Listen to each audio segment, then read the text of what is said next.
women in Albuquerque, New Mexico before 1600?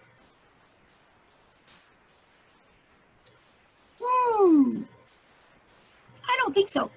But it turns out that it is factual but not true. In that, in 1598, a group of Spaniards came from Mexico City, Albuquerque, New Mexico. They were there for a few months, and then for a reason that I'll tell you later on, they went back to Mexico City. They weren't prepared for the climate and the weather and the desolation. And we'll talk more about that right at the end of my presentation, because I've got a couple of things to share with you about that. But why were there Spanish women in the New World and not English? We all know that Columbus sailed the ocean blue in 1492, in the days of the Catholic kings. And Isabella said, if we send just men, they will conquer. If we send women, they will colonize and civilize the people of this new land. So by Columbus's third trip, there were actually women on board his ship who came and stayed in the New World. And it looks like there were probably about 30 on that voyage. Isabella decreed that every so many men that went to the New World, and she only counted noblemen, hidalgos, which are kind of lesser noblemen. For every so many men that went, a certain number of women had to go. And there are records of ships being held in port until men went out and rounded up, kidnapped their sisters, their cousins, their next door neighbor, to take on the ship so that the whole fleet could go to the New World. And so by 1600, there were quite a few women in Lima, Peru.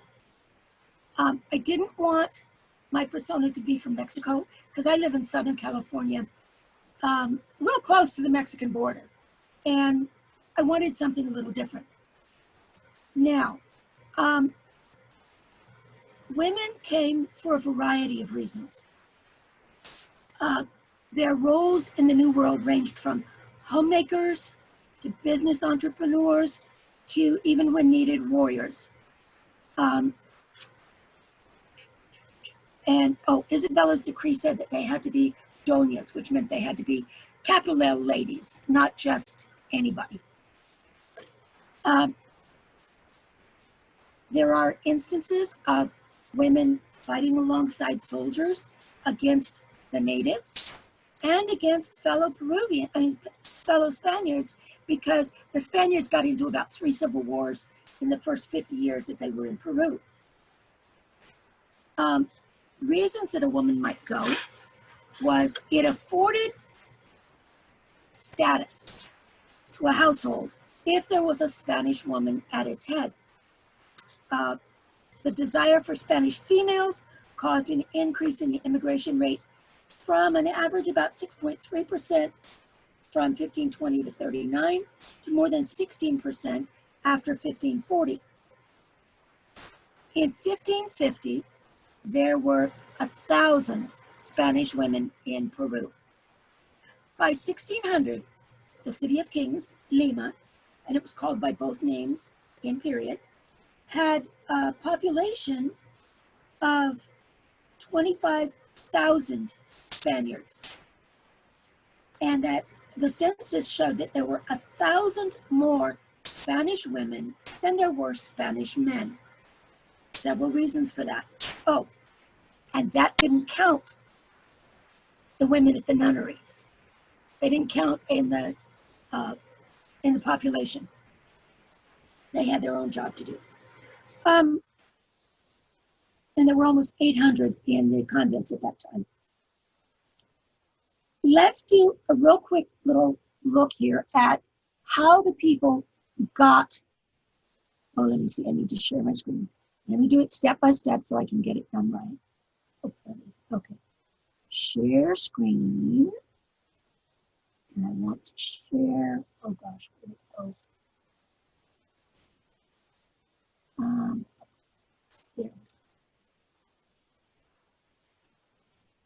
Do you see the map?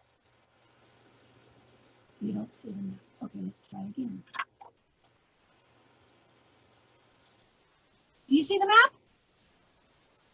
No, you don't see the map. Yes. You do see the map? Yep. Oh, good. Yes, this is a Minecraft map, but the pathways are very, very accurate for the 16th century. The Portuguese came down the east side into Brazil. The Spaniards came across, making stops in the Caribbean, sometimes in the northernmost countries like Belize. They came across to where is now the Panama Canal, crossed and went up, yes, I said up the coast to Lima. It's considered up the coast because the prevailing winds blow south. The trip south is much quicker than the trip north. The other way they got there was when they got here to Ecuador and other places around there, they would actually go cross country. Now I'm going to tell you a story that my grandmother told me, that back in the days when she was young and first came to Lima, there was a group of women who came across the land route, not realizing that there were these huge mountains of the Andes in the way. They started up the Andes and it started to snow. And these Spanish women sat themselves down and said, we're not going any further. Until one of the women keeled over dead from hypothermia.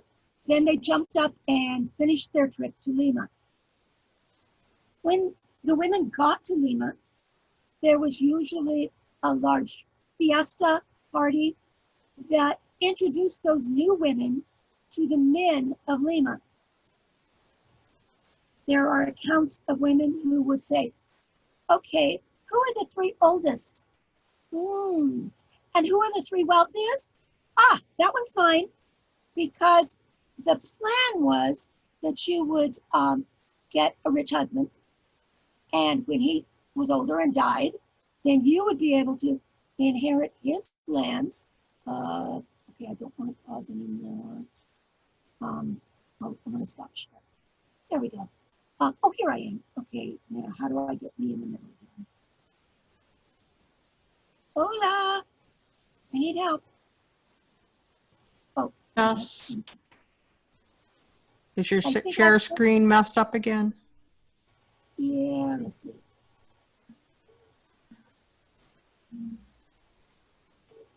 I want to turn off the share screen and I can't see. Oh, you're good right now.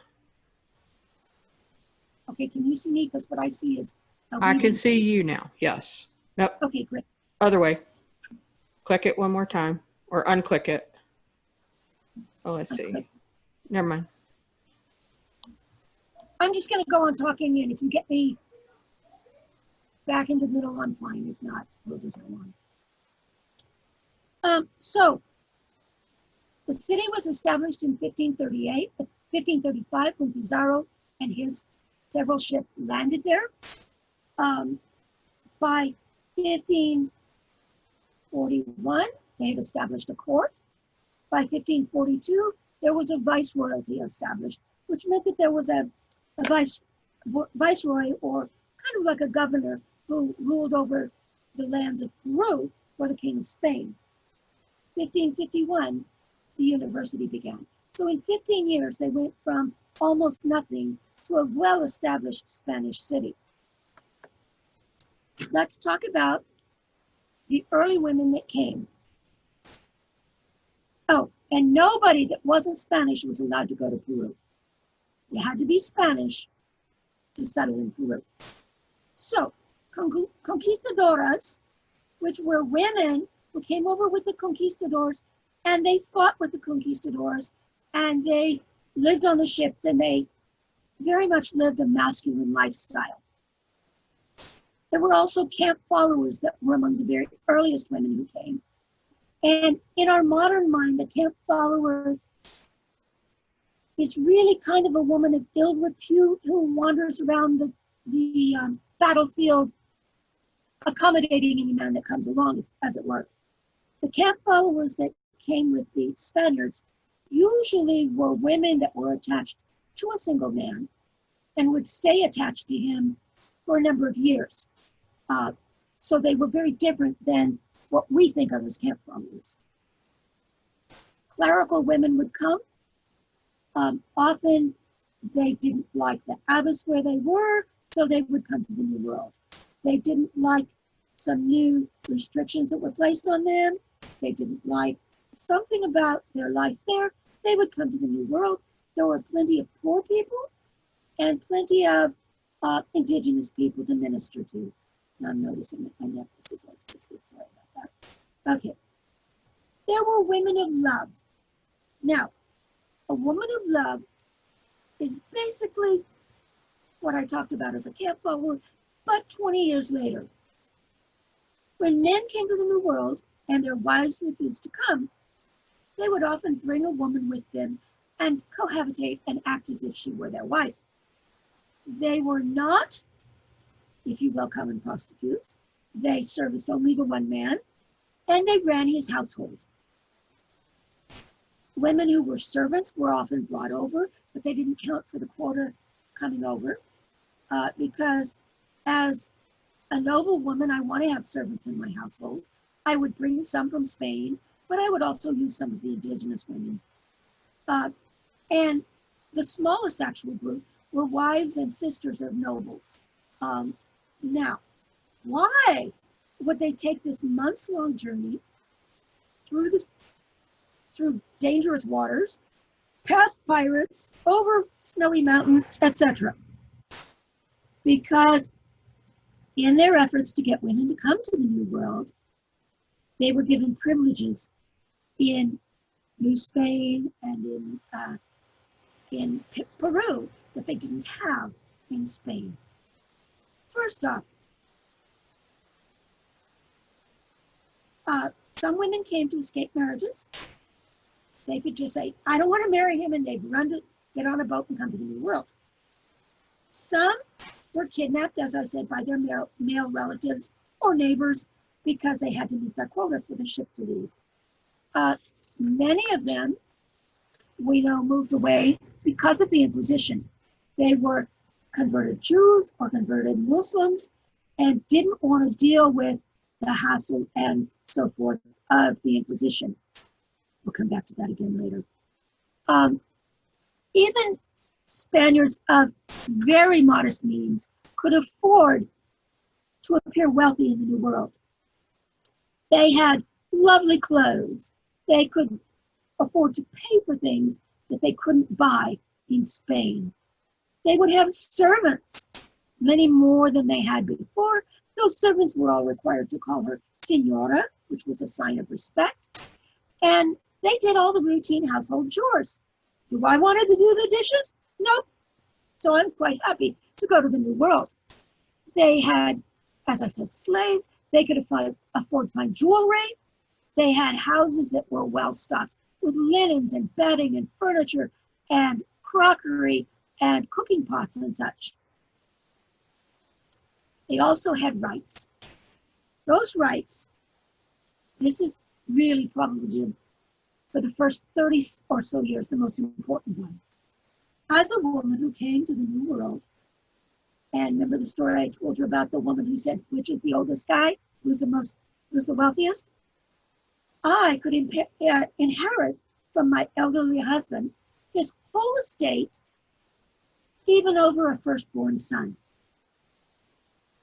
So very often, and that's one reason there were fewer men, because a firstborn son would go out on a ship exploring or go over into the Amazon basin and fight the Portuguese, because there was a lot of fighting going on there.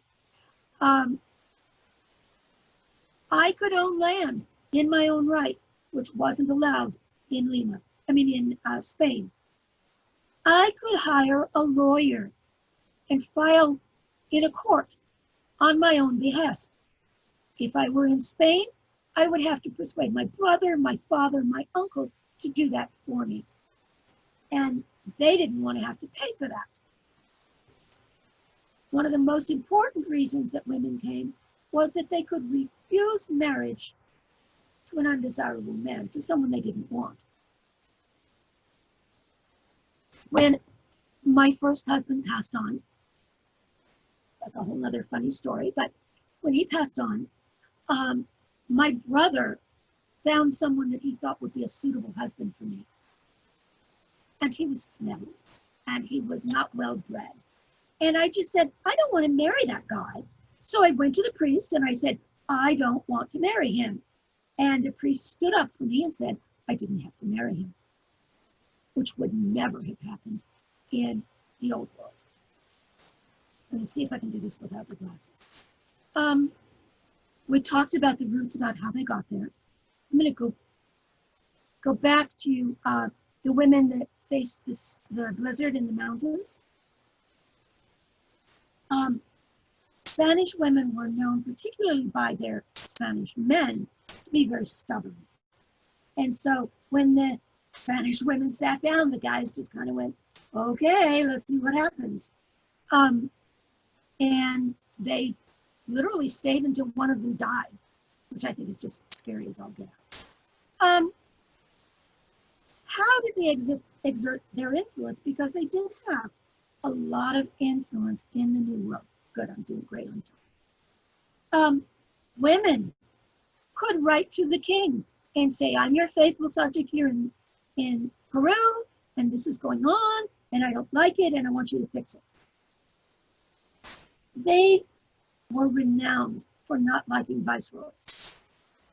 After about 1550, every time a new viceroy came, he would try to get the law that women could inherit put away.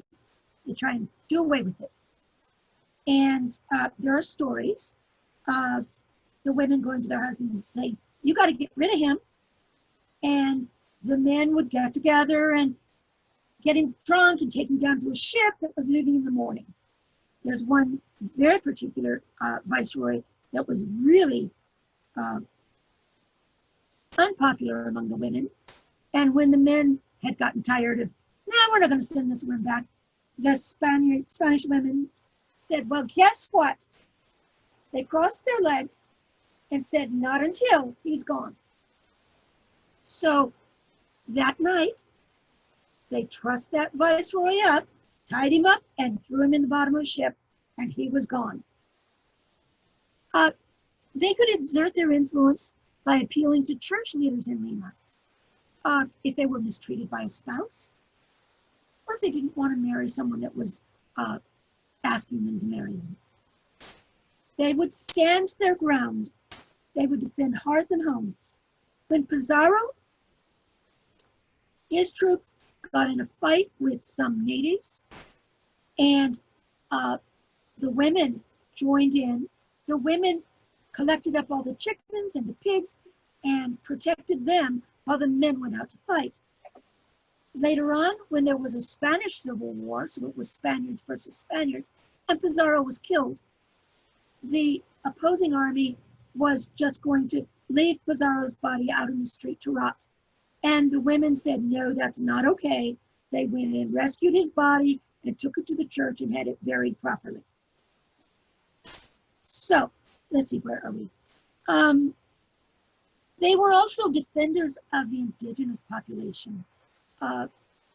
When the caciques, which were the noblemen of the Incas, were held captive, the Spanish women would go and make sure they had food and go and make sure that they weren't being grossly mistreated. Yes, some of them were mistreated, but the Spanish women felt it was their duty to protect them as much as they could. And many, many times, men were complaining that one wife or a group of wives had crossed their legs because they didn't like something, and we got to fix this. One of my favorite stories is that by about 1560, Spain was starting to have some financial difficulties, and they started sending only seconds of fabric to the New World. And when the women realized this, they were very displeased. And they got together and they said, this is not going to happen. So they crossed their legs and said, as long as we get this crappy fabric, you're not getting what you want. Within 2 weeks, a ship sailed down the coast, which meant up to the north, went to Spain. Within 2 weeks in Spain, they got 2 complete mills and master weavers, sailed straight back to Lima, and everybody lived happily ever after. The indigenous population of Peru were very skilled weavers, and so adapting them to the mechanical weaving that was popular and common in Spain was very, very easy. Women maintained the crops, usually not on their own, but they would have their servants and their indigenous peoples maintain the crops. The women were responsible for bringing to the New World animals, chickens, sheep, pigs. And I told you about the time that the women saved the chickens and the pigs because the men were just out being silly fighting. They brought wheat, barley, leeks, beets, onions, radishes, cucumbers, broad beans, and citrus fruits to the New World. They brought olives, melons, parsley, and grapevines. Now, I need to tell you about what happened in my mother's day. My mother was very young, and she remembered this vividly and told me of it, that a priest went to Spain and brought back 2 olive trees. They were planted in the monastery's garden and protected day and night. Well, one morning, they found that the guard had fallen asleep, and one of those olive trees was gone, totally missing. Nobody could find it. Big search was held. Nobody could find it.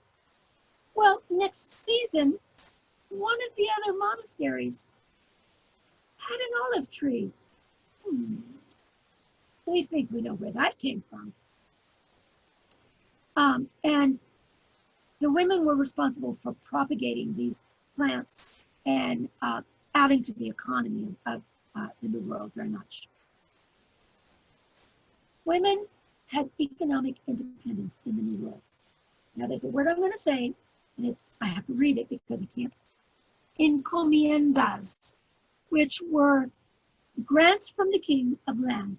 In England, they were called land grants. In Spain, they were called encomiendas. And if you were given one of these grants, you were responsible for farming the land. If there was a mine on the land, you were responsible for making sure that it was properly mined. You were responsible also for making sure that all of the indigenous population got proper training in the church so that they might be Christians and understand that Christians at that time to the Spaniards meant Catholic. There was nothing else because the Reformation had begun in Northern Europe, and Spain kind of took a left turn and became super, super Catholic. I said that already. I want to talk to you a little bit about education of women in the New World. We know from a book that's in my bibliography, and you'll get a copy of that on the website. The book I'm referring to right now is Power and Gender in Renaissance Spain, which is a delightful history of 8 generations of the Mendoza family, the women. And we know that they were educated. We know that they read and wrote. In Spain, they even had book clubs. So in my humble house in Lima, I have my friends come and we discuss books, both church books and lay books. And every once in a while, somebody sends us a book that's a bit naughty, and we have to hide it from our husbands. But when the women first came, they were educated alongside their brothers, and that went on for a number of years until the Dominicans came.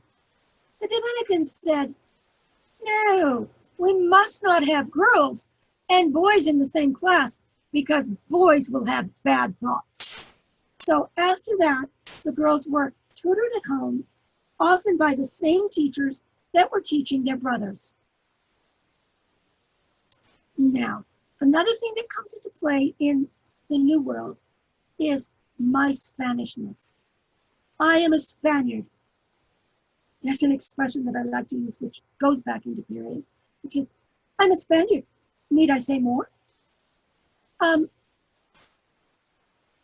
When these Spanish women came to the New World and Spanish men had married indigenous women, the use of double surnames became very, very common because it was my job to prove to the world that I'm a Spaniard, I'm a Spaniard, I'm a Spaniard. So I had my mother's name and my father's name, so you see I really am Spanish. Most of the indigenous women were treated very much as lower class citizens, but daughters of the caciques, which were the Inca nobles, were considered nobles. And it was permissible for a Spanish gentleman to marry one of these young women if the opportunity provided itself. Just checking on time. Oh, I'm a bit ahead of myself here. Moriscos and conversos, which are the converts from Judaism and the converts from Islam, many of them came to the New World. And as the Inquisition came to the New World, Illuminada saw the fire, the words escape me, where they burned people at the stake. There's a Spanish name for it, and it's something to do. And I was like 5 years old, and everybody that was over 2 years old was required to attend the trial and the burning, which was held in the Central Plaza. There was one again right at like 1598. Later on into the 1600s, there were a few more, but there were not very many of the burnings in Lima. So it was relatively safe for these conversos and moriscos to come.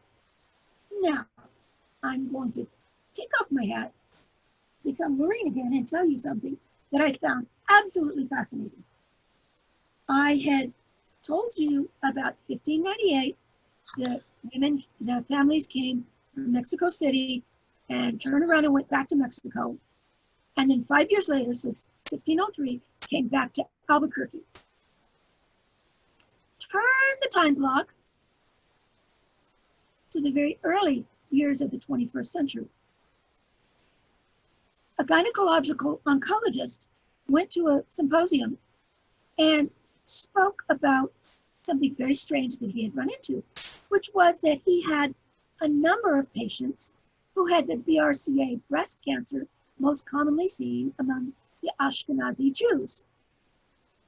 And he had these women in Albuquerque who said, no, I'm not Jewish, I'm Mexican, or no, I'm not Jewish, I'm Native American, but they had this breast cancer. And he found several other of his colleagues that had this, and they did some genetic testing, and no kidding, these women had Ashkenazi Jewish genetic makeup.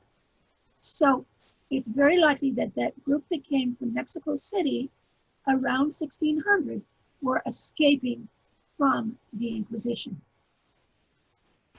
Let's see, I told you about the olive tree. Silver began to be mined in Peru in 1545, and very often anybody who had property would have a small place up in the mountains where there was a silver mine. That added to their personal wealth. That added to the kingdom's personal wealth, because because about 1/3 of the silver they mined was theirs to keep. The rest went back to Spain. Some other interesting things about Lima. In 1586, there was a very large earthquake, and many of the buildings in Lima were destroyed. About 30 years later, there was another one down in Cusco, which was much stronger. And did a lot more damage. So Peru is known for earthquakes. I want to real quickly talk to you about the bibliography that I've included in the handout. Daughters of the Conquistadores, if you have any interest in women in the New World in Peru, you got to get this book. And it's not very expensive. It's available on Amazon. It's been out since 1989. And I really recommend, if you're interested in women in the New World, that you look at that, because he does talk also about some of the women in Mexico and such. Bonnie McEwen has an article that I was lucky enough to read on JSTOR on the archaeology of women in the Spanish New World, historical archaeology. And she talks about things like what the women brought and how they carried on their daily lives and such. I already mentioned Helen Nadir's Power and Gender in Renaissance Spain. Excellent book, even if you're just interested in Spain. And like I said, it goes 8 generations, so it covers about 200 years. And the women, there's an expression in Spain that behind every throne there's a Mendoza, because the Mendoza was really the ruling family of the Spanish collection of kingdoms. There were varying numbers, but usually around 12 kingdoms in what's now Spain. And each one of those kingdoms had a committee of 24, the 24, which was a legislative body for just that small kingdom. And there were Mendozas controlling almost every one of those. And if there wasn't a Mendoza in the 24, the king was married to a Mendoza. So it was really, really a strong, powerful family and influential. So you want to get that. And it, again, is not very expensive. A very interesting, fun book to read, that's about this thick. I want to say it's close to 800 pages. I recommend you get it from a library. I was fortunate and found it very inexpensively online about 10 years ago. It's Carlos Aries, From Madrid to Purgatory. In there you'll find discussions of a lot of wills, a lot of wardrobe inventories. You'll find accounts of what happened to the common people when they died, what was the procedure. Almost half of the book is devoted to Philip II, who was considered to be a very pious man who died a very good death. If you died a good death, that meant that your time in purgatory would be shortened. To die a good death, you had to be patient. You had to be, you had to say prayers at the end. You had to not be bitter, not be greedy. You had to get rid of all your personal property. And all of that is talked about in From Madrid to Purgatory. There's several other smaller books that talk about that, but it's all together in that book. If you're at all interested in that side of things, I definitely recommend you look at it. Don't buy it. It's over $100 for used copies now. There are several articles and books that I've also included that talk about the Indian and women in the Indian and white society in Peru, the patterns of the Spanish immigration to the New World. So I think if you've got any interest in the New World and Seville and the shipping capital were both very involved in trade with the New World. So I've included a couple of books about those cities that will give you a lot of information. I think I'm ready for questions. Okay. Catherine Swift said, Dona Isabel Bobadilla de Soto was the governor of Cuba from 1593, and I think that was to 1643. It was just a typo.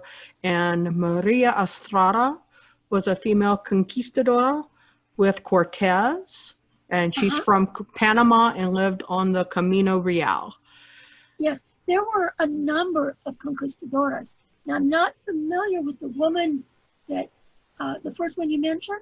Donna Isabel, she was the governor of Cuba from 1593 to looks like 1643.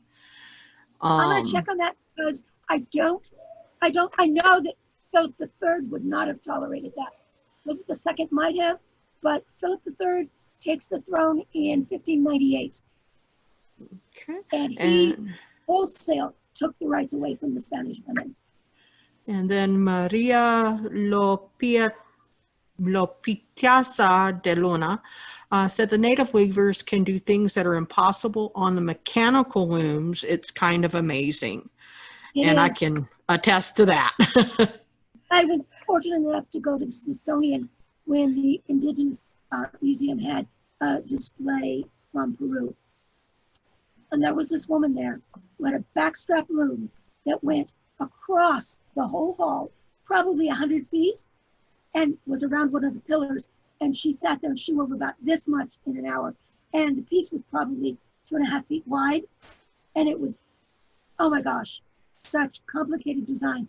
I just stood there and watched her. It was amazing. Okay. Yeah, Doña Isabel de Cuerva de Guevara of Paraguay and Inés Suarez of Chile, who both fought with conquistadors as well. And in the notes, I've got the citation for that. Okay. And then Catherine also said Jews in the New World adopted names of animals and flora, like de Leon, Flores, de la Rosa. And then local lore in California says same of Jews in the Azores, Sylvia and Maderos, etc. And then Juliana de Luna left you a Wikipedia link for the governor, Isabella de Bobadilla. And then Gomez mentioned that the conquistadores fought alongside the conquistadors. What would they have fought with? Also, are there any references to them, armor and weapons? They would have worn armor. They would have used swords. They would have ridden horses, and they would have used guns. Those all would have been at their disposal. So I'm going to open up the mics. If you want to speak, that'll be fine because you still got like almost 20 minutes because it's it's 40 minutes. So you've got, it's like 8:41 on my clock. So you've got until, another 10 minutes or so. Right. And I would welcome comments and everybody open up your mic. There's only 15 of us, so it shouldn't be too crazy. Okay. Yes, the Conquistadores, you'll find that in Daughters of the Conquistadors. There's a whole chapter on them.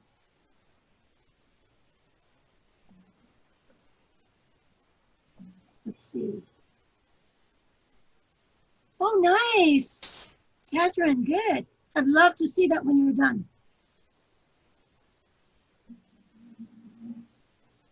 So any other questions you can ask by mic or by chat? Yeah, either way. I want to share with you too. One of the reasons that Pizarro could conquer the city of Lima with such a small force was that the Incas had never seen a horse before. They were very familiar with dogs, and they knew the bigger the dog, the more dangerous the dog. And here were these dogs so big that men could ride on them. And many of them were terrified and fled into the hills. And that's how Pizarro took over the city in the beginning. Oh, come on, somebody's got to have something they want to say. Now, I do know that for the Peruvian weaving, they also do something very, very similar to the Navajo style, which is no selvage. All four sides are selvage. There are no fringes whatsoever. Yes, as a matter of course. Mm-hmm. Yes. And the several weavers that I've seen were all using backstrap leaves Gomez, you because need- of the indigenous way. There are 3 types of looms that were used Oh, in period. Can you unmute? Can you make it so that everybody can unmute? Yeah, there you go, Gomez. Am well? Hola, Gomez. Hola, it's Lindore and Gomez here in Lockhart. We have been really enjoying your presentations yesterday and today. I have a question. I'm curious as to how the Spanish decided to go to Lima, because it was quite an overland trek. What drew them there? They sailed. Let me put the map back up and show you. They sailed basically to Panama, and from there, they actually carried the boats over the canal, well, where the canal is now, and they sailed down. They sailed south, which is actually considered up. Let me see if I can get the map up again. Share, where is that? There we go, share screen. Go back to the, Oh, I'm sorry. there. Okay, they sailed across, very often made stops in the Caribbean. They either sailed down here to Ecuador and traveled from there overland, and that ship would immediately go back to Spain. Or they would, the first few times, they carried the boats across what, well, I guess it's down here, the narrowest point. After several times of doing that, they just left the ships on the western side and got new ships from Spain. So they would, the easiest way to come, which was about 3 months to Panama, several weeks to walk across Panama. If you had a horse, you could do it in about 8 to 10 days. And then you'd board a ship and sail with the wind, so it was up the coast. Now, these coasts along here are very much cliffs. It wasn't until they got down into the into the Peru and Lima area, that there was a coastline where they could get off the ships. There was an island right about here where they stopped several times, left provisions, picked up provisions if they'd run out, but traveling up the coast, that was really the first place that they could make a safe landing. And because the Incas would travel down the mountain to the coast to do fishing, they had roads that went up the mountain. And the Spaniards went, look at this, let's get our horses and go. And as they rode into Lima, the population fled in fear. That's great. Did that Yes, answer your question? It does. It does. The geography makes a great deal of sense. And as you were saying about the indigenous people and the roads. Thank you very much. Now, they didn't go here because of the papal line that went right down about here. When Spain and Portugal started exploring the world, they both went to the Pope and said, we want our fair share. So the Pope, not knowing at all what the New World looked like, took a marker on a map, a pen on a map, and drew a line and said, everything on this side belongs to Peru, everything on that side belongs to Spain. Portugal got the bigger chunk of land, but because it's Amazonian, it's much less usable on the whole. Mm-hmm. Okay. Catherine goes, estimated 90% of New World gold crossed Panama going to Spain. Mm-hmm. Yes, yes. As I said, if it was silver, you could keep 30% of it for yourself. But the gold, it all belongs to the king. And, people had light fingers and a little bit of it would stay behind, but most of it did go to back to Spain. Which didn't really help their situation. They were in a time of massive inflation. And the French got word of this, and they would come to Spain with bags full of copper coin, pay for things and demand change in silver, which caused the Spanish economy to sink even lower.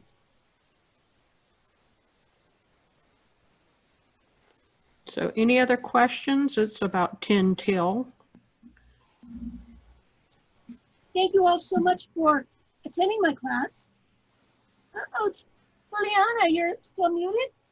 No, I'm Oh. unmuted. I just didn't have okay. any questions for you, my dear. Liz, do I see Liz Cornell? Yes, you do. You do. Liz Cornell, you need to unmute yourself and say hello. I think I just did. So let's see. Yep, it didn't go. Okay. There we go. Myself. Hello, Liz. There you Hey, go, how- Liz. Wonderful. So great to see you. Great Great to see class. you. Thank you. Thank you. You're welcome. And this is my Hieronymus Bosch picture. And we Spaniards call him Bosco, which I think is hysterical. Oh, yes.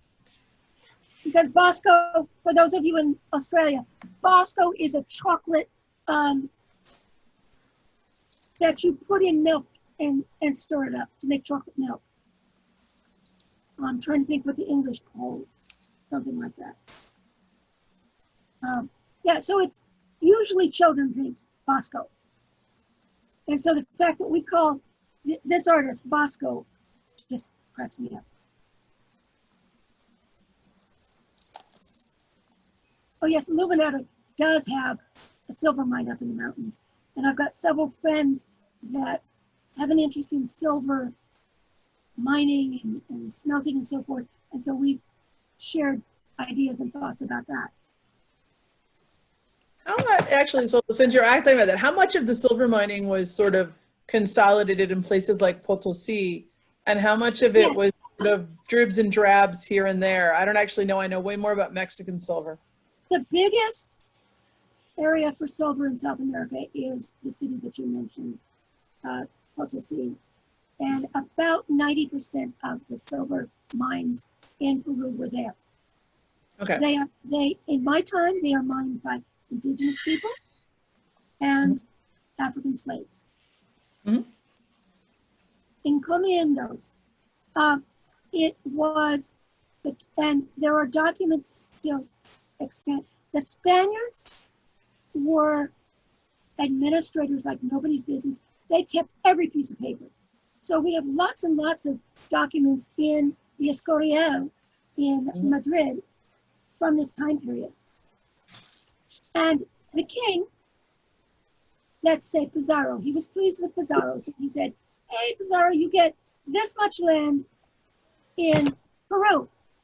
In the very early years, the people Okay, could really go- quickly, let me Yeah. interrupt for just a second. It's not land, it's people. The land belongs to the people. You're given encomiendas or grants of people, not land, is my understanding. No, they are grants of land and the people on them, Okay. which is why I would marry a wealthy man so that I would inherit all of that. So I got the land. I was responsible for the people. I needed to make sure that the land was productive, which was one reason it was really great to have a silver mine, because that always produced some stuff. The person who had the encomiendo was in charge of making sure it ran profitably. It was inheritable. In about a 5-year span, there was a woman who inherited from 3 husbands, and she was the wealthiest person in Peru at the time. And then when the viceroys finally were sent by Philip III, and he did away with that whole system, a lot of people lost a lot of their wealth. Did you have a particular question about that, Juliana? Well, let me ask a question. So in Mexico, there's an endless sort of set of lawsuits around encomiendas because populations are, of course, plummeting, right? And so, for example, even when he writes The Conquest of New Spain, right, Diaz de Castillo is really asking for more Indians, right, for a bigger encomienda. Are there those same kind of issues in Peru where people are sort of going back and asking for more tributaries because they're essentially the people they've been given an encomienda are dying? I have not seen any reference to that. I have Right. seen reference to the indigenous people dying in large numbers. Yeah. But people seemed by and large to be able to maintain their estates. And they would sometimes have a piece of land here that was farmed, piece of land here where they grew, where they had animals, beef and pork and such. And then they'd have a piece of land up in the mountains where there was a silver mine, and they'd have a piece of land over here where they could get lumber and such. So I think part of the reason they were more successful in Peru is that they were a little more varied.